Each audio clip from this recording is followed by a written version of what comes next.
মালদ্বীপের সাথে হারের পর ফুটবল সমর্থকদের ক্ষোভের মুখে পড়েন জাতীয় দলের কোচ ও ফুটবলাররা। তবে অভিভাবকের দায়িত্ব পালন করেছেন বাফুফের সভাপতি তাবিদ আওয়াল। ম্যাচের পরদিন সকালেই টিম হোটেলে গিয়ে পরের ম্যাচের জন্য উজ্জীবিত করেন ফুটবলারদের। অর্ণবাপী রিপোর্ট। দেশের ফুটবলে এরকম ঘটনা ঘটেনি আগে। জবাবদিহিতার মুখোমুখি হতে হয়েছে জাতীয় দলের ফুটবলার, কোচ সবাইকে। বাংলাদেশ আলট্রাস যারা 90 মিনিট দল যেমনই খেলুক বা কোনো বড় দলের সঙ্গে হারুক, ওরা সবসময় ফুটবলারদের পাশে, ফুটবলারদের জন্যই গর্জন তোলে। যেই দলটা এক বছর ধরে আন্তর্জাতিক ম্যাচে নেই, সেই দলের সঙ্গে ফিফা প্রীতি ম্যাচে 1-0 গোলে হারাটা মেনে নিতে পারেনি ওরা। তাই তো খেলা শেষে স্টেডিয়াম থেকে বেরোনোর পথে এরকম ভুয়া ভুয়া বলে চিৎকার শুনতে হয় গোটা দলের সদস্যদের।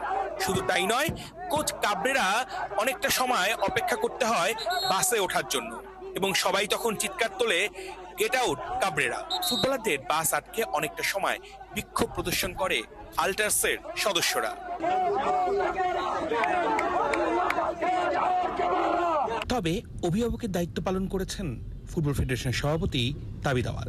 সকালেই পৌঁছে গেছেন টিম হোটেলে, আগামী ম্যাচের জন্য অনুপ্রেরণা বাড়িয়েছেন ফুটবলারদের। যখন জাতীয় ফুটবল দল খুব ভালো খেলে পরাজিত হলো, কি মনে হয়েছে? মানে আমরা ম্যাচটা কি অনেক চেষ্টা করেও পারলাম না, ছেড়ে দিয়েছি, এই ম্যাচটা নিয়ে আসলে কি বলবেন? আপনি মাঠে বসে দেখেছেন ম্যাচটা। দুঃখ প্রকাশ করছি, আমাদের আরেকটা ম্যাচ বাকি আছে সিরিজের, তাই কমপ্লিট সিরিজ শেষ না হওয়া পর্যন্ত আমি কোনো কমেন্ট করতে চাচ্ছি না যেটা দলের খেলার প্রতি কোনো ইতিবাচক অথবা নেতিবাচক প্রভাব পড়ে। সেক্ষেত্রে আপনি আজকে সকালেই কিন্তু জাতীয় ফুটবল দলের হোটেলে চলে গেছেন তাদেরকে উজ্জীবিত করতে, অন্তত একটা ম্যাচ বাকি। ফুটবলারদের কি মেসেজটা ছিল আপনার?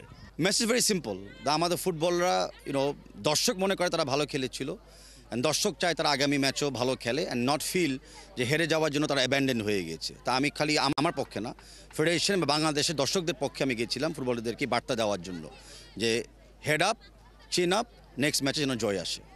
এই আত্মবিশ্বাসটা, এই মোটিভেশনটা অন্তত নিয়মিত করার মাধ্যমে ফুটবলের ডেভেলপমেন্টেই তো হোপ করছেন, সেটাই তো বিষয় দাঁড়াবে।